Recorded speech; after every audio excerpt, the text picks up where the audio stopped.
fokus saja, himpun semangatmu kepada melaksanakan tugas yang dibebankan. Itu jauh lebih penting daripada mencari target-target di luarnya, ya. Lihat, ukur diri kita. Saya punya musola, ya utuh, ukuran musola itu sudah. Yang penting musolanya hidup, musolanya berjalan. Jangan mikir saya kok tidak seperti teman saya itu, ya ceramah keluar kota. Tempat Anda yang mungkin Allah persiapkan ridho Allah di situ, no kui musola, no kui langker.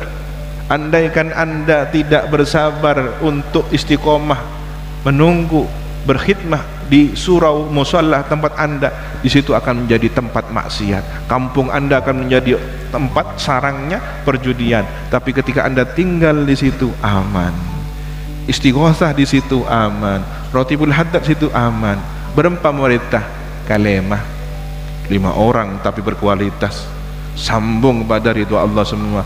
Kalah dengan yang ceramah keliling-keliling mana didengarkan ribuan orang tapi hanya didengarkan, hilang, tidak ada pengaruhnya.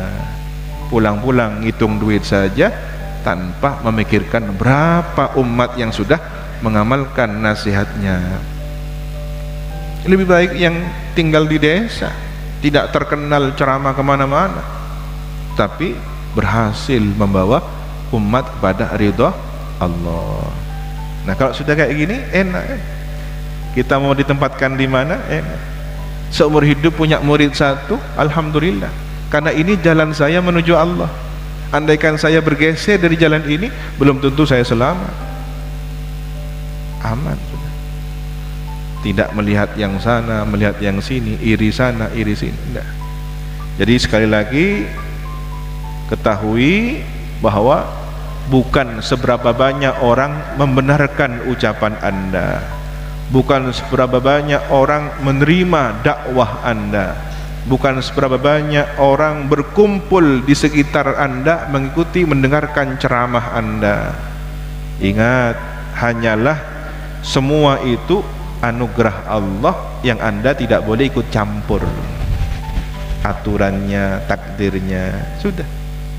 Kalau tidak diberi, jangan berambisi, terobsesi meraih sesuatu yang bukan bagiannya.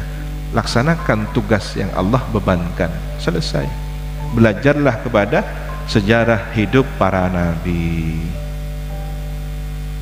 Andaikan nabi yang satu iri kepada nabi yang lain, akhirnya apa? Rusak dakwah. Nabi Saleh ketika mendapatkan ejekan, hinaan, cercaan, bantahan dari kaumnya, sempat silaturahim ke kaum-kaum yang lain. Ada nabi-nabi yang tidak dikenal, satu masa dengan Nabi Saleh, datang ke kaum di pinggir laut. Di situ ada kaum, ada nabinya, dinasihati, jangan pergi, jangan tinggalkan umatmu sampai ada petunjuk dari Allah. Jangan ambil keputusan atas dasar dirimu sendiri, tunggu perintah Allah. Artinya apa? Kamu ditugaskan di sini, apapun yang terjadi tunggu ketentuan dari Allah. Wah, kalau begini insya Allah perjuangan jalan semua. Saya berdakwah di kampung saya ini tidak ada orang yang sholat. Enak kampungnya sampian ya, Masya Allah, masjidnya rame, sholat berjamaahnya 5 waktu. Saya mau pindah ya ke kampungnya sampian. Ya akhirnya tidak ada yang dakwah di tempat yang tidak enak ya. Andaikan Kiai Samsul Arifin milih enak, ada beberapa tempat yang beliau singgah di sana jauh lebih layak, lebih ramai zaman itu. Ya, beliau pernah tinggal di Sumeneb, di Gulu-Gulu, beliau pernah tinggal di Pamekasan, pernah tinggal di beberapa tempat, bahkan sebelumnya mukim di Mekah, banyak ulama di sana. Kenapa milih hutan belantara Sukorejo? Ya, ketemu macan. Karena ada tugas dari Allah. Salah satu buahnya hari ini alhamdulillah kita dapat barokahnya.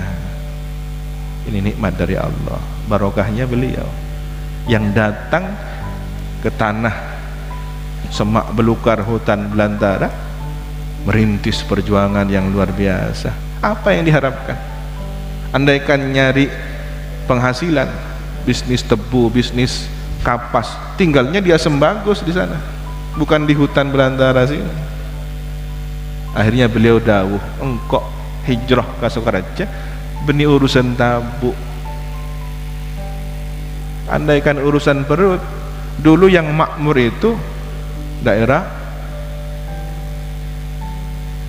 Kesambi Rampak, tempat singgah beliau, Panarukan, pusat dermaga ekonomi zaman itu.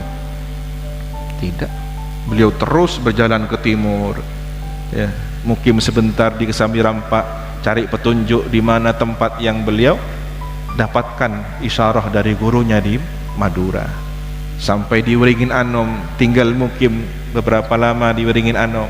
Sekali waktu melihat ke sini, ternyata ada tanda-tanda tempat itu. Dibukalah Tebeng, terus detik Padukuhan, banyak santri. Jadi hitungan jari sampai belasan, puluhan, ratusan, hingga hari ini barokah dari beliau sebagai al-muassis rahimahullahu ta'ala rahmatan abrar. Jazallahu anna syekhana Syamsul Arifin ma huwa ahlu anna wa anil muslimina ajma'ina ya rabbal alamin. Kita hadiahkan Fatihah untuk Syamsul Arifin. Al-Fatihah.